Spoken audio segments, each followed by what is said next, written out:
I planned out this video and then I started seeing a lot of videos titled Nonfiction November or like books I read in Nonfiction November. I was like, my next video is going to be fiction books that I read in November. And I also saw someone else post something that said most surprising books that I read in November. I was like, all the books I read in November have been surprising and they've all been fiction. So this is my fiction November surprising books. So the first one I picked up, there it is, The 12 by Cindy Lin. And if you're like me, this cover just grabs you, like I am all about this kind of book. So yes, I often judge a book by the cover. And this one was in my local free little library and I had to pick it up because it's, I think, middle grade and looked very magical and fantasy. Like we've got little animals near the kids. It's like, it was speaking my language. But here's why it was surprising. I'll jump right to it. Recently, a lot of the middle grade books that I have picked up just haven't really pulled me in or just been like, I just kind of end up reading them and like, well, I want to finish reading it, but it doesn't like make me excited to read it. That's what I'm trying to say. I kept my expectations low for this, even though I really wanted to like it. I was kind of like, I probably won't because I haven't had much luck with the fantasy, like middle grade fantasy books that I've been reading recently. And I was pleasantly surprised with this one. Well, first of all, it took about maybe 1/3 of the way through for me to start to feel that way. So at first I was just reading it to read and be like, I guess it's not going to be super interesting. But once it picked up, then it had me hooked. I I was hooked on this. So it is about a girl named Usagi, and she has special powers. They're rabbit powers, and I don't want to give any spoilers.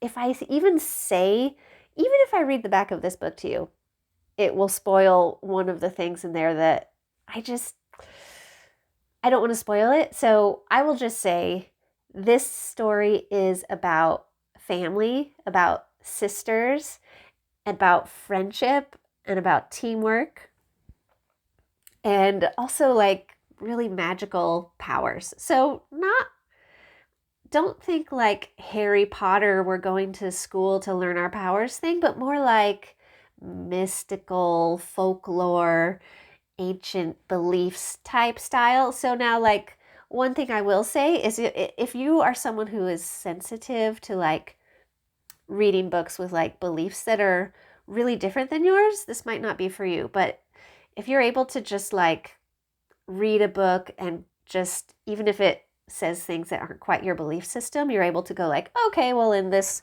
world of this book, these things are true, then this book is for you. Because it does include a lot of like, there's religious beliefs that are completely different than mine, but it was kind of presented in like, well, in this world, these things are true. So all that to say, if you are uncomfortable with that, this wouldn't be for you. But if that type of thing doesn't bother you, this is definitely for you. So it's The 12. Again, no spoilers, but I will say the gist of it is that there is these kids are living in a kingdom on an island that has gotten invaded by a neighboring kingdom.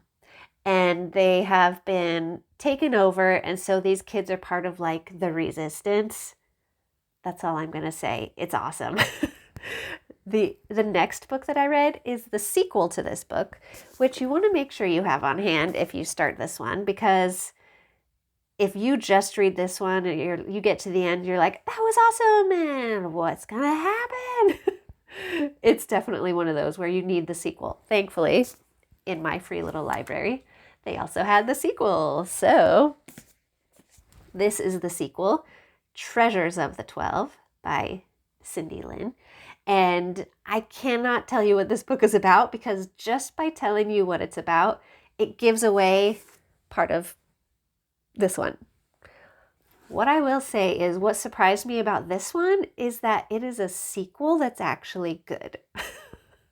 That's one thing that surprised me. So it's completely just as adventurous and exciting as this one.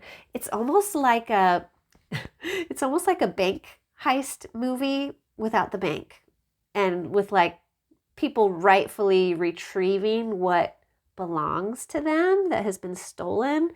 Um, I cannot tell you anymore, but just know that if you like, again, like kind of like fantasy, folklore, mystical powers plus adventure plus trying to take back your kingdom that's been invaded, and they're all kids and young people. It's really good.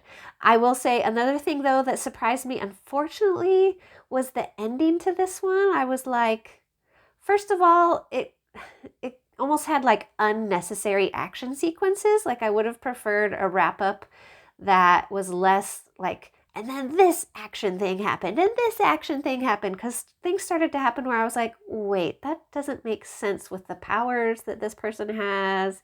Why is this like, it just was very action and confusing action as the wrap up to the story. And I would have just preferred kind of like a clever, like, boom, action, story's over, wrapped it up, but it kind of just goes on and on and on. I'm like, okay, it kind of started to feel like a Marvel movie where it's just action for action's sake, where this author does such a good job with like clever plot that I would have liked to see that in the wrap up of the story here. The other thing that surprised me was I researched ahead of time, and I only found 2 of these with no talk of a third, and I was very surprised to find out many questions in this book are left unanswered, even though it's like, yay, it's the end and everything's okay. But I was like, wait, hang on, what about this thing? And what about this thing? You never answered this. So surprising in a good way that it is a sequel that's actually good. And also surprising to where I was like, what happened? I mean, I'm happy for everybody, but I have questions. And why was there so much unnecessary action at the wrap up? Okay. Anyways, still worth reading.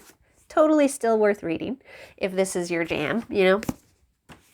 The next book that surprised me, you may have seen me talk about in the last video that I did about books, about cozy mysteries. I will link it in the description if you missed it, but I did a whole thing on like cozy fall mysteries. I told you that I started this one, Time to Share, but I did not finish it yet. So I was surprised by this one because the author actually got me. At the end, I literally said out loud, well played. And then I tried to go find the author's name because it's not on the front. I think it's like Joanne something. Oh, I've got a timer thing I was going to change here. Going off. But anyways. So yeah, at the end of this, I went, well played, Joanne. Is it Brown? I'm going to just double check real quick. I think it was Joanne Brown. I was like, well played, Joanne. Well played. I can't find her name right now. But anyway, it's called Time to Share.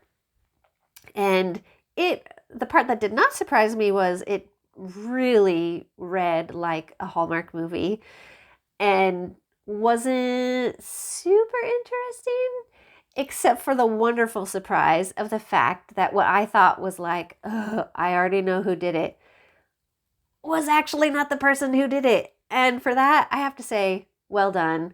You surprised me.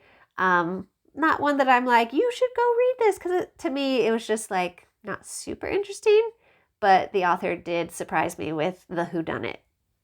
I appreciate that. Why do I hear? Oh, I'm like, so many. You can't. It's not anything you can hear, but it's something I'm hearing in the background. Okay.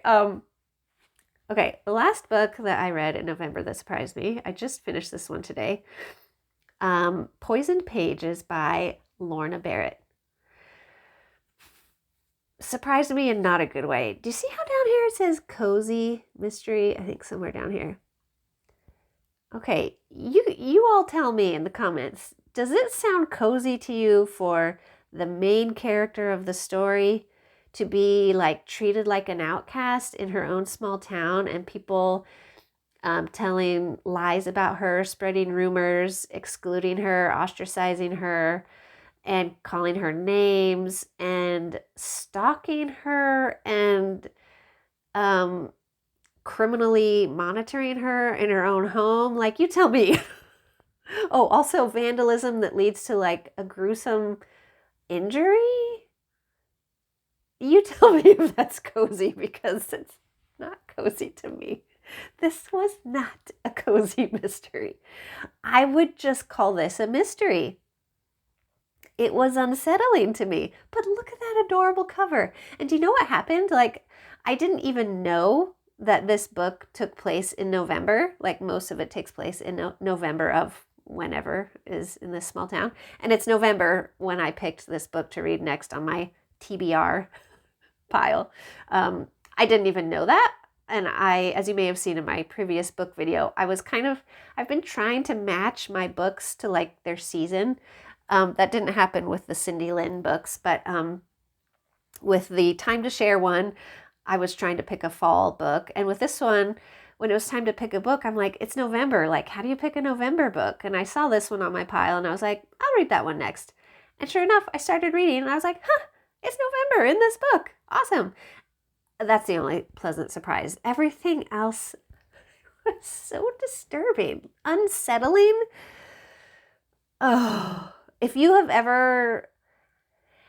in your life you've ever been kind of like ostracized or like if you've had trouble in your social dynamics or relationships, or ever felt kind of like an outcast in your social circle or anything like that, this is not, and even if you haven't, it might still be disturbing to you. Because like I said, there's kind of like stalking and like physically harming vandalism going on to the main character, on top of, the death that happened in this book that they're trying to solve was the least disturbing thing. I'm telling you, this was not cozy. But okay, so these are the books these are the fiction books that surprised me that I read in November. Fiction books that I read in November that were most surprising. I don't know. I'm going to title it something like that. So let me know in the comments if you have read any of these and what you thought, or just let me know what you've been reading. And if you like to match your reading to the seasons that are around you. All right, gotta go. Thanks for watching.